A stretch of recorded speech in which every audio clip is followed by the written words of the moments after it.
Assalamualaikum warahmatullahi wabarakatuh. Perkenalkan, nama saya Siva Azhara. Saya dari kelas 1B Keperawatan. Saya di sini akan menjelaskan sedikit materi dari mata kuliah Etika Keperawatan dan Hukum Keperawatan. Undang-Undang Nomor 17 Tahun 2023 tentang Kesehatan. Undang-undang ini mengatur tentang kesehatan dengan menetapkan batasan istilah yang digunakan dalam pengaturannya.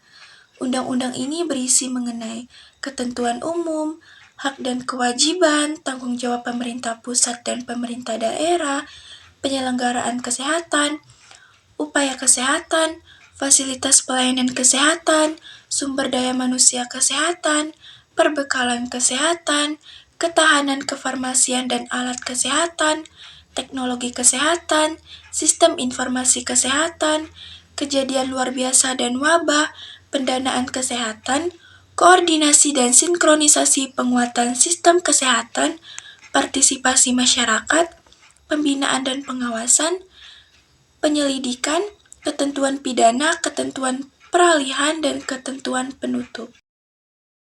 Undang-Undang Nomor 38 Tahun 2014 tentang Keperawatan. Undang-undang keperawatan ini dibentuk untuk memberikan kepastian hukum dan perlindungan hukum, serta untuk meningkatkan, mengarahkan, dan menata berbagai perangkat hukum yang mengatur penyelenggaraan keperawatan dan praktik keperawatan yang bertanggung jawab, akuntabel, bermutu, dan aman sesuai dengan perkembangan iptek. Undang-undang ini memuat pengaturan mengenai jenis perawat, pendidikan tinggi keperawatan, registrasi, izin praktik, dan registrasi ulang. Praktik keperawatan, hak dan kewajiban bagi perawat dan klien, kelembagaan yang terkait dengan perawat, dan pengembangan, pembinaan, serta pengawasan bagi perawat, serta sanksi administratif. Hak, kewajiban, dan tanggung jawab perawat menurut undang-undang. Hak perawat yang pertama yaitu memperoleh perlindungan hukum sepanjang ia melaksanakan tugasnya yang sesuai dengan standar pelayanan, standar profesi, standar prosedur operasional, dan ketentuan peraturan perundang-undangan. Yang kedua yaitu memperoleh informasi yang benar, jelas, dan jujur dari klien maupun keluarga klien. Yang ketiga yaitu mendapatkan imbalan atas pelayanan kesehatan yang telah ia berikan. Yang keempat yaitu menolak keinginan klien atau pihak lain yang bertentangan dengan standar atau kode etik. Lalu yang terakhir yaitu ia mendapatkan fasilitas yang sesuai dengan standar.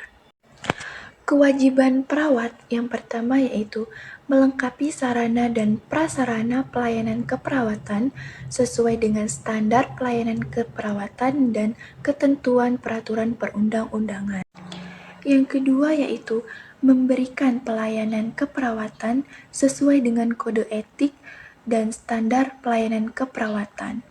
Lalu yang ketiga yaitu mendokumentasikan asuhan keperawatan sesuai dengan standar.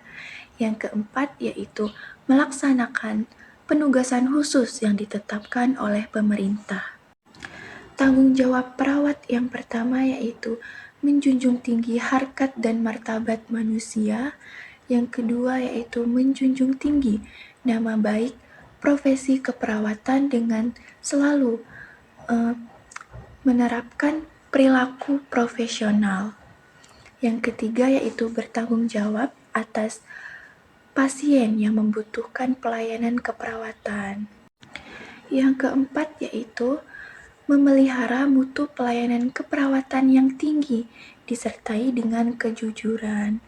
Yang kelima yaitu wajib merahasiakan segala sesuatu yang ia ketahui yang berhubungan dengan tugas yang dipercayakan kepadanya. Hak dan kewajiban dari klien. Hak dari klien yaitu mendapatkan informasi yang benar, jelas, dan jujur dari perawat, dan mendapatkan pelayanan keperawatan yang sesuai dengan kode etik dan standar dari pelayanan keperawatan. Kewajiban dari klien yaitu memberikan informasi yang benar, jelas, dan jujur mengenai kesehatannya, lalu mematuhi nasihat dan petunjuk dari perawat, dan memberikan imbalan atas jasa yang telah diberikan kepadanya.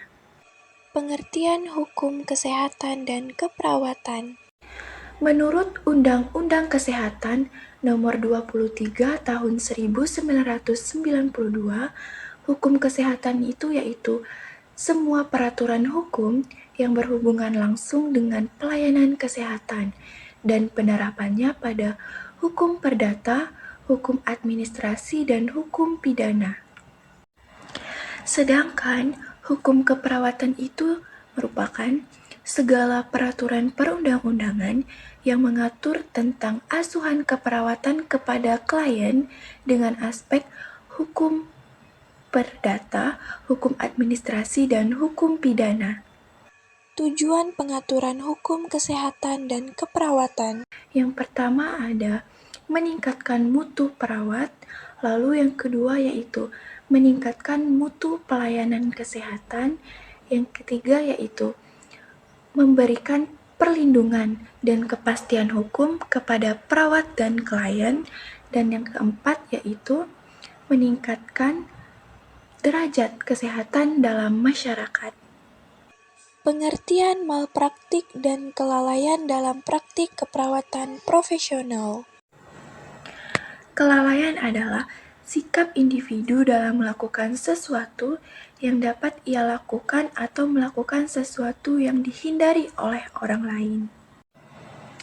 Kelalaian tidak sama dengan malpraktik, tetapi kelalaian termasuk dalam arti malpraktik. Artinya, di dalam malpraktik tidak selalu ada unsur kelalaian. Malpraktik itu artinya lebih luas daripada kelalaian. Selain mencakup arti kelalaian, malpraktik itu mencakup arti yaitu tindakan-tindakan yang dilakukan dengan kesengajaan dan melanggar undang-undang.